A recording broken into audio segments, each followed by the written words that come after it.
Bon les amis, aujourd'hui nous sommes le 5 avril 2023, on a un Ethereum qui part directement to the moon et qui en moins de 3 jours a pris 9%. On espère qu'on aura la même chose sur le Bitcoin qui contracte également, vous le voyez, qui forme une sorte de triangle légèrement ascendant, qui se trouve maintenant en haut de range à 28 800 $. On est prêt à exploser, on espère maintenant qu'on va pas se faire rejeter parce que ça fait maintenant 10 jours qu'on touche le niveau et à chaque fois qu'on touche le niveau, qu'est-ce qui se passe? Rejet, on retombe. Ben voilà, faites vos jeux, rien ne va plus. Il est 8h05, comme d'habitude on va faire un point dans cette vidéo YouTube en moins de 5 minutes. Donc c'est parti, on y va avec les dernières infos et également bien entendu quelques crypto-monnaies triées sur le volet. Je compte, comme d'habitude sur vous, pour liker la vidéo, vous abonner, ça fait extrêmement plaisir. Merci à tous ceux qui jouent le jeu. Je vous rappelle, rejoignez-nous sur Telegram, vous avez un lien en description. Et également sur Bybit, vous avez un lien jusqu'à 30 000 $ de bonus en fonction du montant de votre dépôt. Donc c'est parti, on y va, on débute directement par le Bitcoin. Bitcoin qui, vous le voyez, entre hier et aujourd'hui continue sa hausse, se retrouve maintenant sur bande haute de Bollinger et également, soit en passant, en haut de canal descendant. C'est le niveau potentiellement soit de rejet, soit de breakout. On voit que si on breakout, il y a de fortes probabilités qu'on aille chercher ce niveau des 32 000, voire la même 100, voire peut-être même le niveau suivant situé à 35 000. Il y a deux gros niveaux, 32, 35. C'est ce qu'il faut, à mon avis, retenir. Ça fait quand même, vous voyez, 2-3 semaines... 2 semaines et demie qu'on latéralise entre finalement 26 600 $, niveau à ne pas casser, et vous le voyez les 28 800, 28 900 $, niveau de breakout. Pour le moment, rien à signaler, mais quand même quand on regarde les bandes de Bollinger en vue journée, on se dit ça va pas traîner, à mon avis ça va arriver incessamment sous peu. Au niveau du calendrier économique, on le rappelle, aujourd'hui nous sommes le 5 avril et par conséquent il y a des indices qui vont tomber, donc là ça va tomber aujourd'hui 14h15, 14h30, 16h, soyez préparés à ces horaires parce qu'effectivement une forte volatilité est attendue. Au niveau des tracés chartistes, il n'y a rien à dire de particulier, on est en haut de range. On le voit bien, on est sur bande haute de Bollinger, on le voit bien. Entre, j'ai envie de dire, le dip qu'on avait fait et sur lequel j'avais rechargé à 27 300 $ environ, et aujourd'hui, le Bitcoin a pris 6%. Au niveau de la trendline descendante dont on avait parlé dans la vidéo d'hier, on l'a cassé par le haut, et par conséquent, on a rallye. Logique, j'ai envie de dire, avec une sorte de double bottom d'ailleurs, ensuite en passant. Et il a touché le niveau, rejet instantanément, il mèche, il retombe, et qu'est-ce qu'on voit actuellement? On voit qu'on réintègre pas ce niveau. Moi j'ai envie de dire la chose suivante, si on devait résumer, il y a deux trendlines. Une trendline, vous voyez ici, tac, tac, tac. Ah, j'ai pas préparé, et oui, c'est comme ça. Mais comme prévu, ça ne durera pas plus que 5-6 minutes à mon avis cette vidéo YouTube, parce qu'après, comme d'habitude, je dois aller au travail. Donc vous le voyez, deux trendlines. Cette résistance descendante qu'on a breakout, cette nuit, à 2h du matin, j'ai envie de dire comme d'habitude, et une trendline ascendante, qui sert de support, et qu'il ne faut absolument pas casser par le bas, sinon, vous l'avez compris, on reprendrait la baisse. Et pour le moment, on a ces deux trendlines qui marquent un point de confluence, en dessous duquel, à mon avis, il ne faut pas repasser. C'est ça la conclusion, c'est que si on passe sous ce niveau, on repasse sous les deux trendlines, et on se prend une douille, parce que c'est pas impossible que si on casse ce niveau, on retombe sur le point de départ. Et oui, en bas de range. Donc effectivement, niveau situé, alors pour le niveau, on va le donner, c'est pas à prendre à 100 $ près, mais il est à peu près situé à mon avis aux environs des 28 300, 28 200 $. Au niveau maintenant des indicateurs, en unité de temps assez courte, rien à signaler. Volume profile, on voit qu'on est au-dessus de la grosse zone de volume profile. Pour le moment, ça tient bien, on réintègre pas, j'ai envie de dire, pas d'inquiétude tant qu'on repasse pas sous 28 200.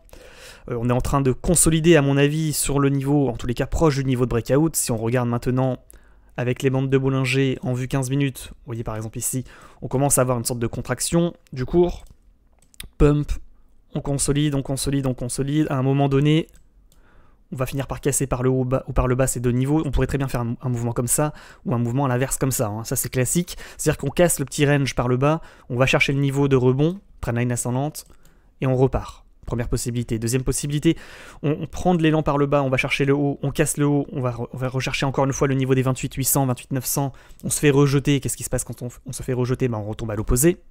Deuxième possibilité. Troisième possibilité, on casse les niveaux. Donc c'est-à-dire qu'on feinte par le haut, boum, on casse par le bas, on dump. On feinte par le bas, on casse par le haut, on pump. Ça, c'est les deux grosse possibilité au niveau des... si le breakout doit avoir lieu. Au niveau de la contraction en 30 minutes, vous voyez, pour le moment, pas de contraction en 30 minutes. En 1 heure également, pas de contraction. On voit une sorte de drapeau en vue 1 heure. Hein. Pour le moment, on ne peut pas considérer que... vous voyez que ça part to the moon. Le vrai niveau au-dessus duquel il risque d'avoir une explosion à la hausse sur le Bitcoin, parce que oui, on parle d'explosion quand on regarde la vue journée avec les bandes de Bollinger, c'est ce niveau. Voilà, c'est le point de confluence également, à 28 800, 28 900 $. Au-dessus, il y a quand même des bonnes chances que ça parte. Hein, soyons tout à fait francs. Par contre, effectivement, il va falloir serrer les fesses parce que c'est également le niveau de rejet. C'est également le niveau de rejet, et si on se fait rejeter sur un niveau de résistance comme ça, vous l'avez bien compris, ça va partir fort à la baisse également. Donc j'ai envie de dire, c'est quitte ou double. Soit on se fait rejeter, et à ce moment-là, sortez les parachutes, parce qu'il y a de fortes chances qu'on retombe aux environs des 27 200, et ceux qui n'auront pas clôturé leur longue se prendront une petite douille, et n'auront plus que les yeux pour pleurer. Soit on breakout, et là vous êtes dans une fusée, potentiellement, à minima, on va chercher les 30 400 $ environ, voire les 32, voire les 35. Parce qu'avec des bandes de Bollinger, encore une fois, contractées comme ça va pas faire de cadeau, hein. Ça va partir fort. D'ailleurs, c'est ce qu'a fait Ethereum cette nuit, avec cette contraction de bande, cette cassure finalement de résistance horizontale, cette confirmation, c'est ce qu'on attend exactement. On attend exactement ce mouvement sur Bitcoin aujourd'hui, avec un Ethereum qui prend 5%, mais il faut bien se dire une chose, il prend 5%, mais s'il n'y avait pas le Bitcoin pour l'entraîner à la baisse, pour le faire galérer, il serait déjà, à mon avis, à 2100 $ minimum. Donc vous voyez, pour le moment, effectivement, Ethereum, lui, il confirme, mais on attend maintenant que le roi Bitcoin, confirme son breakout ou son rejet. Bah, maintenant, on est sur le niveau 28 800. Faites vos jeux, soit vous gardez vos longues et vous espérez le breakout, soit vous n'êtes pas trop gourmand, vous clôturez maintenant, soit vous tentez les belles images et vous tentez un short sur résistance, ça pourrait également se tenter. Au niveau, et je vous rappelle, hein, le contenu de cette vidéo n'est pas un conseil d'investissement, vous risquez des pertes financières, faites bien entendu très attention avec les sommes que vous misez. Au niveau de mes positions, bah, vous le voyez, toujours dedans, toujours sur le Bitcoin. On espère que ça passe, 15 000 balles sur la bougie. Un petit short également qui a été pris. Toujours également mon trade sur TWT. On le voit en vue journée, on va regarder rapidement mes positions également. Vous voyez, hein, j'attends vraiment qu'on breakout. Hein, j'espère comme vous que ça va partir. Hein. Donc j'ai pas lâché l'affaire. Et j'ai envie de dire, niveau de stop loss à break-even. Si ça passe, c'est la Porsche. Si ça passe pas, tant pis. Retour au point de départ et sans perte ni profit. Donc, maintenant, concernant la suite des événements, donc on le voit sur Capstable. Hein. Capstable, on n'a pas parlé de cette vue long terme en vue hebdo, mais rapidement, en 30 secondes, on a un niveau de résistance, on l'a réintégré, et là on va chercher quel niveau? Logiquement, c'est le niveau de support. Hein. Donc tant qu'on n'a pas touché ce niveau, normalement il n'y a pas de rebond en vue semaine, je parle, parce qu'il pourrait y avoir des rebonds en journée, hein. Des trucs comme ça, bien entendu, des trucs un peu comme ça, mais l'objectif final c'est ça, hein. On va pas se mentir. Donc pour le moment on est dans le dip, et je rappelle globalement quand ça baisse, on est plutôt à l'achat sur le Bitcoin et sur les cryptos, et quand ça monte c'est l'inverse, hein. On est plutôt à la vente. Maintenant sur le dollar qui c'est lui le fautif, hein, de toute cette hausse. Parce que tout le monde se casse du dollar, putain de merde. Ce truc n'arrête pas de dump. Donc effectivement, on se prend un dump de 11% depuis le milieu d'année 2022. On a un cours qui tente la réintégration dans le range. Quand on regarde la vue trimestrielle, il n'y a pas trop de place au doute. On est vraiment dans le deep pour aller chercher finalement le milieu de range, hein, à 97,5 points. Et pour le moment, on n'est pas loin du niveau finalement de réintégration pour aller chercher le dernier niveau qui est à peu près ici, voir la bande basse de Bollinger à 90 points. Donc pour le moment, effectivement, tout ça, ça sent plutôt bon, tant qu'on se prend pas de rebond avec double bottom sur le dollar. Pour le moment, vous voyez, au niveau de la vue semaine, c'est pareil, hein, on est sur bande basse de Bollinger, on est prêt à casser la bande basse pour partir tous heureux directement.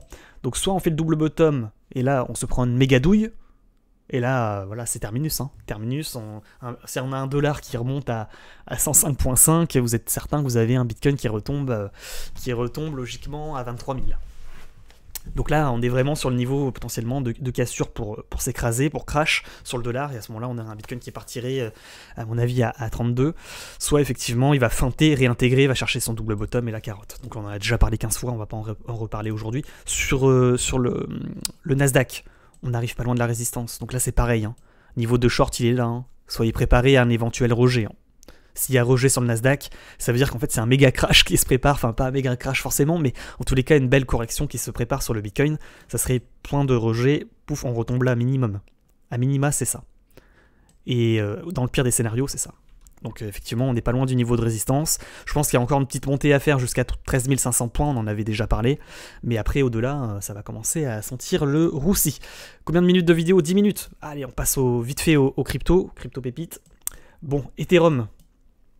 On en a parlé, casse ses niveaux. Si vous n'êtes pas dans la fusée, j'ai envie de dire, tant pis pour vous. BNB, il est sur le haut de drapeau. Si breakout, le haut de drapeau, objectif 341 $. Donc pour le moment, on espère que ça arrive. XRP, il casse son biseau descendant par le haut. Il essaie de repartir à la hausse, mais j'ai envie de dire XRP, ça fait partie des cryptos qui ont déjà trop performé. Donc ça va être un petit peu compliqué de le prendre en cours de route comme ça. Le DOG, plutôt intéressant. Il casse finalement, à mon avis, son haut de range. Il a latéralisé, il a galéré, et maintenant il tente la poursuite du mouvement. Sur Ada Cardano, lui également, il a un petit peu, à mon avis, trop performé. Il arrive sur le haut de range. Attention au niveau de rejet à 0,417. Matic, contraction de cours, trendline descendante. On n'est pas loin du niveau de breakout. On le voit au niveau de la bande de Bollinger. Potentiellement, on pourrait aller rechercher une nouvelle vague haussière s'il se fait rejeter. Objectif, le bas de range, hein, enfin à 1,02. Sur DOT, également une tendance latérale, on voit une sorte de double bottom, on arrive sur résistance, potentiellement sur le DOT, vous l'avez compris, on est sur le niveau de breakout de ce double bottom, c'est également le niveau de rejet, donc attention si on doit chercher un triple bottom. TRX, à mon avis, il est en milieu de range, il contracte, on est sur la trendline également descendante, on n'est pas loin, de toute façon sur toutes les cryptos de manière générale, on est sur des niveaux de breakout, et on espère que ça va passer sur le Bitcoin pour que ça entraîne bien entendu l'ensemble du marché à la hausse. Donc j'ai envie de dire sur TRX, tant qu'on ne repasse pas sous les 0,065, pas de problématique, on pourrait tenter finalement une cassure d'une structure qui pourrait s'apparenter à un double bottom ou une épaule tête épaule inversée pour faire ce mouvement.